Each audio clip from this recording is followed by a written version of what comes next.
Innal hamdalillah nahmaduhu wa nasta'inuhu wa nastaghfiruh wa na'udzu billahi min shururi anfusina wa min sayyiati a'malina. May yahdihillahu fahuwal muhtadi wa may yudlil falan tajida lahu waliyyan mursyida. Asyhadu an la ilaha illallah wahdahu la syarikalah wa asyhadu anna Muhammadan abduhu wa rasuluh la nabiyya ba'da amma ba'du. Hadirin ikhwat iman, para jamaah yang sama-sama dimuliakan oleh Allah Subhanahu wa taala.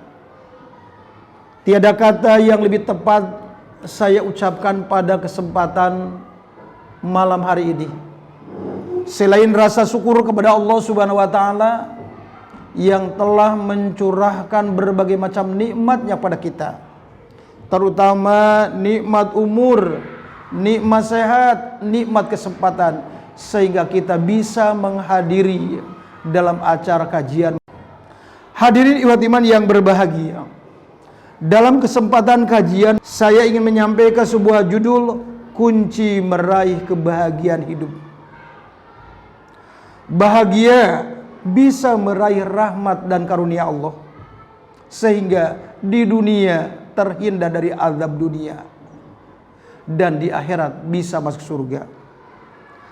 Allah Subhanahu wa taala berfirman di dalam ayat Al-Qur'an, suratnya adalah surat 44 ayat 58. Qul Muhammad katakan, bifadlillah, dengan karunia Allah, wa birahmatihi, dan dengan rahmat Allah, falyafrahu, hendaklah mereka bergembira. Hendaklah mereka bergembira karena huwa khairum mimma yajma'un. Rahmat Allah dan karunia Allah, manakala kita bisa meraihnya, itu adalah lebih baik daripada apa yang kamu kumpulkan. Hadirin ikhwat iman yang sama-sama mengharap ridho serta maghfirah Subhanahu wa taala. Apa yang biasa dikumpulkan oleh manusia? Yang biasa dikumpulkan oleh manusia adalah emas, uang, kontrakan, kendaraan. Ma indakum yang fadu, apa yang ada di sisimu akan lenyap, akan musnah, akan habis, akan ditinggalkan. Berapa banyak orang yang meninggalkan harta, dan berapa banyak orang yang ditinggalkan harta. Berapa banyak orang yang meninggalkan jabatan, dan berapa banyak orang yang ditinggalkan jabatan. Maka oleh karena itu, kalau kita bisa meraih karunia Allah, bisa meraih ridha Allah, bisa meraih rahmat Allah, hendaklah mereka bergembira, karena itu lebih baik dari apa yang mereka kumpulkan. Hadirin berbahagia, bagaimana ciri-ciri orang yang mendapat rahmat dan karunia Allah?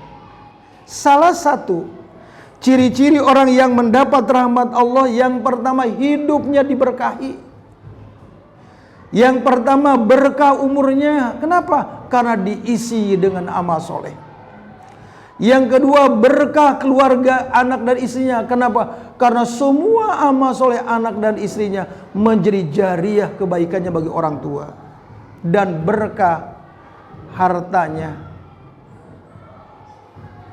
sehingga dirasakan manfaat oleh diri dan keluarganya, dan maslahat bagi saudara dan tetangga, terutama fakir miskin yang ada di lingkungannya. Yang kedua, hadirin berbahagia, salah satu ciri-ciri orang yang mendapatkan rahmat dan karunia Allah, dipanjangkan umurnya. Apa yang dimaksud dengan panjang umur? Al-Ustadz Aceh Zakaria di dalam bukunya Problematika Hidup Manusia, bahwa yang dimaksud panjang umur adalah ammaratul jasadi fi hayati, makmur jasadnya dalam kehidupannya. Mulutnya makmur, banyak berzikir kepada Allah. Matanya makmur, banyak melihat ayat-ayat Allah. Telinganya makmur, banyak mendengarkan ayat-ayat Allah. Kakinya makmur, banyak melangkah ke tempat ibadah. Dan hartanya makmur, banyak digunakan untuk kepentingan Islam dan umat Islam, selain kepentingan diri dan keluarga. Sehingga Di saat ia kembali menghadap Allah Subhanahu wa taala, menjadi buah bibir. Menjadi buah bibir di tengah-tengah keluarga, saudara dan lingkungan masyarakatnya. Hadirin berbahagia. Dan yang keempat, bahwa ciri-ciri orang yang mendapat rahmat dan karunia Allah adalah mendapatkan rahmat dan pengampunan Allah. Perlu Bapak dan Ibu ketahui bahwa Bapak masuk surga bukan karena amal Bapak. Kalau kita ingin masuk surga hanya mengandalkan amal kita tipis. Kenapa? Salat lebih banyak sendirian ketimbang berjamaah. Salat lebih banyak tidak khusyuk ketimbang khusyuk. Itu hadirin berbahagia. Tapi kita masuk surga karena kita mendapatkan rahmat dan pengampunan dari Allah Subhanahu wa taala.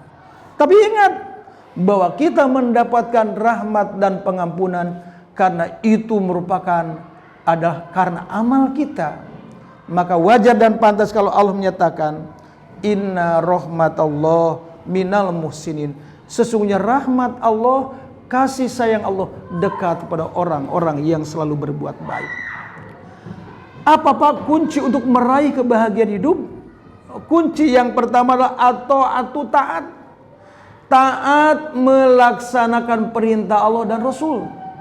Taat meninggalkan larangan Allah dan Rasul. Di mana Syekh Ali Al-Husaimin beliau menyatakan at-ta'atu thamratul faizah. Taat itu merupakan buah daripada kebahagiaan. Jangan diharap hidup akan bahagia sementara kita tidak taat kepada Allah dan Rasul. Jangan diharap kita akan mendapatkan wikoyah, mendapatkan penjagaan dan pelindungan dari Allah manakala kita tidak taat kepada Allah dan Rasul. Jangan diharap kita punya jaminan hidup. Jaminan hidup di saat menghadapi kesulitan. Jaminan hidup mendapatkan rezeki yang secara tiba-tiba. Mendapatkan jaminan kita diberikan kemudahan dalam menghadapi persoalan. Sementara kita sudah jauh tidak taat kepada Allah dan Rasul. Maka Allah Subhanahu wa taala menyatakan di dalam Al-Qur'an surat 24 ayat 53, ayat 52, wa may yuti'illaha wa rasul wa may yuti'illaha wa rasul, siapa yang taat melaksanakan perintah Allah dan Rasul, wa yakhsyallah, dan takut kepada Allah. Takut tidak diterima amal, takut tidak diampuni dosa, wa yattaqi, tetap berhati-hati. Faulaika humul faizun, mereka itulah orang-orang yang akan bahagia. Yudhilhu jannatin tajri min tahtihal anhar, dan Allah memasukkan mereka ke dalam surga-surga yang mengalir di bawah sungai-sungai. Ulaika sayarhamumullah, mereka itulah yang pasti akan dirahmati oleh Allah, akan disayangi oleh Allah Subhanahu wa taala. Hadirin yang berbahagia, kalau kita melihat Al-Quran surat 33 ayat 66 bahwa ungkapan penyesalan penghuni neraka, kenapa? Karena tidak taat kepada Allah dan Rasul. Sampai Allah menyatakan yauma tuqallabu wujuhum finnar, ketika wajah mereka dibolak-balik dalam neraka. Yaquluna, mereka berkata, ya laitana, ya Allah, betapa bahagia. Ata'na Allah, sekiranya kami taat kepada Allah, wa ata'na Rasul, dan taat kepada Rasul. Kunci yang ketiga untuk meraih kebahagiaan hidup, meraih rahmat dan karunia Allah, yang ketiga adalah berusaha menghindarkan diri dari akhlak-akhlak yang tercela. Sombong, dengki, dendam, ria, pelit, malas, itu akhlak yang tercela yang akan menghambat untuk meraih kebahagiaan hidup. Rasulullah Shallallahu Alaihi Wasallam bersabda dalam sebuah hadis, inna min ahabbikum, sesungguhnya orang yang paling aku cintai, wa aqrabikum minni, dan orang yang paling dekat tempat tinggalnya dengan aku nanti di akhirat, ahasinahum khuluqa, orang yang paling baik akhlaknya. Oleh karena itu Rasulullah Shallallahu Alaihi Wasallam memberikan tuntunan kepada kita memberikan doa kepada kita, wahdini li ahsanil akhlaq, ya Allah, tunjukkan aku pada akhlak yang baik. Tunjukkanlah aku, bimbinglah aku kepada akhlak yang baik. La yahdi li ahsaniya, tidak ada seorang pun yang bisa menunjukkan aku pada akhlak yang baik illa anta, kecuali engkau. Wasrib anni, ya Allah, palingkanlah aku, jauhkanlah aku dari akhlak yang tercela. La yasrifu anni, tidak ada seorang pun yang bisa memalingkan aku dari akhlak yang tercela illa anta, kecuali engkau. Itu salah satu doa yang dicontohkan oleh Rasulullah SAW agar kita terhindar dari akhlak-akhlak yang tercela. Hadirin yang berbahagia, saya punya satu keyakinan, kalau orang akidahnya baik, ibadahnya baik, pasti akan melahirkan buah. Apa buahnya? Buahnya adalah akhlak. Akan melahirkan akhlakul karimah, akan melahirkan akhlakul mahmudah, akhlak-akhlak yang terpuji. Hadirin ikhwat iman yang berbahagia, maka kami simpulkan, kalau kita ingin bahagia hidup, yang pertama taati Allah dan Rasul. Kunci yang kedua, bersabar dalam mentaati Allah dan Rasul. Dan yang ketiga, berusaha menghindarkan diri dari akhlak-akhlak yang tercela. Bila 3 kunci tersebut kita bisa menjalankannya, insya Allah kita akan bahagia di dunia, bahagia di akhirat. Di dunia terhindar dari azab Allah, dan di akhirat bisa masuk ke dalam surga.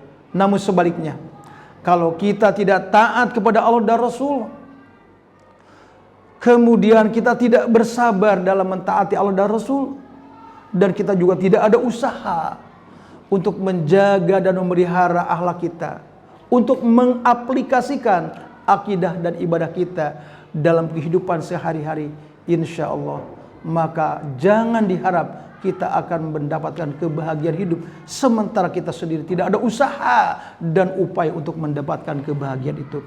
Hadirin yang berbahagia, demikianlah barangkali kajian pada kesempatan malam hari ini, yang benar hanya semata-mata datangnya dari Allah dan Rasul, yang salah mungkin atas kekurangan dan kekeliruan dari mulut saya sendiri. Yang akhirnya mari kita berdoa kepada Allah Subhanahu wa taala. Ya Allah, ya Tuhan kami, ampunilah dosa kami dan dosa kedua orang tua kami. Limpahkanlah kepada kami karunia-Mu. Bimbinglah kami dengan rahmat, inayah dan hidayah-Mu. Berilah kami kekuatan lahir dan batin, agar kami bisa mengisi sisa umur kami dengan ilmu, iman dan amal soleh yang jauh lebih baik dan lebih berkualitas.